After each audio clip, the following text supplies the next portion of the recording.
you share a lot about lymph, which I find absolutely fascinating. Is this an important part of the process as well? The lymph has been such an interesting journey for me because I've been saying for almost 3 years now, like, I'm like, lymph is the next big thing everyone's going to be talking about. It's not really talked about a lot, and it plays such an important role in so many things. And the only reason I got really into it was because I had two slightly swollen lymph nodes on my neck. And I was like, that's kind of strange. Like, I'm not feeling sick. And they were just chronic, always there. So I just started getting, and then I was like, well, I'm going to get a lymphatic massage, which is, it's very gentle and it's targeted towards moving that lymph around, because it's not like our blood where it pumps. You need to be moving. You need to be drinking water. You need to be jumping around, dancing. Like, these are the things that get our lymph moving. And it's like one of our body's first defense systems. And so I was just like, I got to learn everything about it because this is bothering me.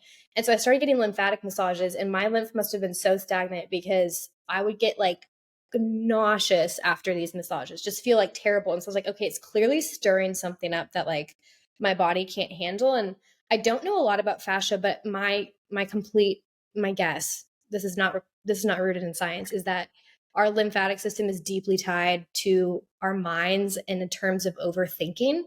And I was thinking about this because when I started doing deep work on my lymphatic system every day, the biggest things I noticed were, one, my daily allergies went away almost instantly. Like, no stuffy nose, no watery eyes, which can be a sign of stagnant lymph. Like, allergies are a huge teller. And that is something that's so, like, everyone thinks is so normal to just have allergies every day, and just blame it on the weather and stuff like that. But it can be other things. And I've done everything. I'd taken beef kidney to try and get rid of like these allergy responses. I've been doing the carrot salad every day, lowering histamine, lowering estrogen, like all of these kinds of things. And then I just started putting my legs at the wall for 20 minutes a day. And within days, I felt better. And you notice, like, if you put your legs at the wall for 20 minutes a day, you get in the best mood. It makes me like giggle and I feel so good. And so that's when I noticed the lymph mind connection. And that might just be a personal thing, but I'm a huge overthinker.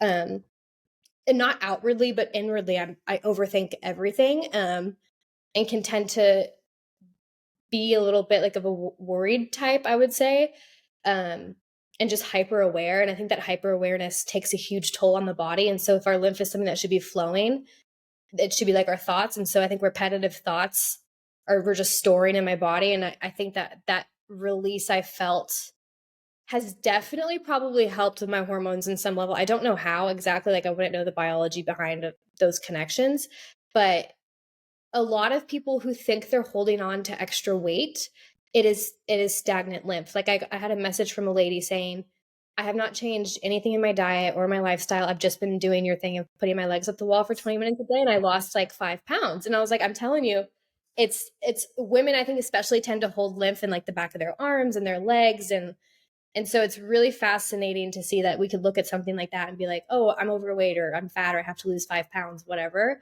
And it might be something deeper. And like, it doesn't feel good to have that water weight connected to us. Like, it does feel heavy. And so I think just the lightness and the relief that's had mentally for me has probably played into a big part of the biology aspect as well. Awesome. And for folks listening who aren't familiar with legs up the wall, could you describe how to do it or what it is? Yes. Okay. It's my favorite thing. I do it at the end of every day. It's really important. So if you are someone, I especially do this after a flight. Flying is really hard on our lymph.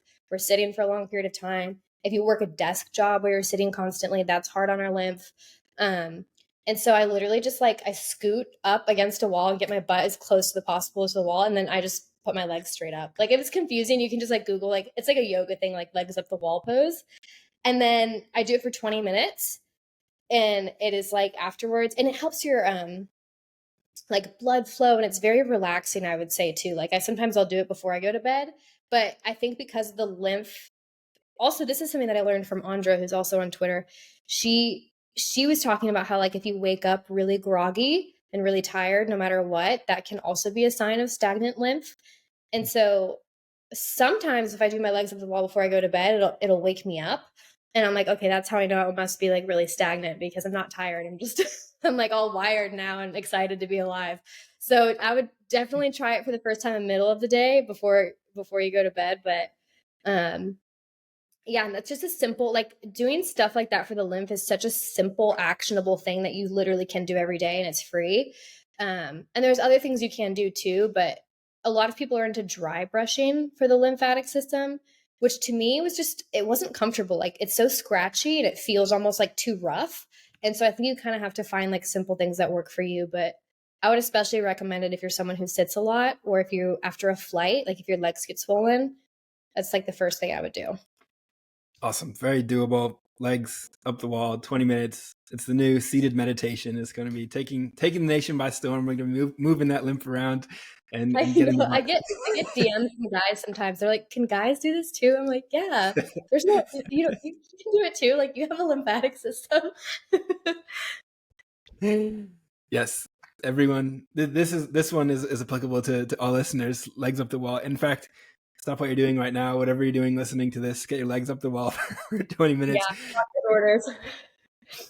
With the lymph system and the fascia, you're riffing on that for a bit, and I do agree. It is absolutely amazing how movement changes the mind and our body mind, the way that we position ourselves. Posture is a big one, like being slumped over, especially on the phone, is like a difficult unconscious habit to break, but that will make mood more negative. And I think that's maybe even a primary contributor to why so much social media content tends to veer on in the negative plane, because I think a lot of people are sort of hunched over while they're using it, which then generates more of a like a negative sort of neurotic state versus being chest up and open, or legs up the wall, or dancing or walking, where thoughts tend to just flow, and life is more of a optimistic experience. And yeah, it's definitely a deep one that I hope more people come to realize in the coming years.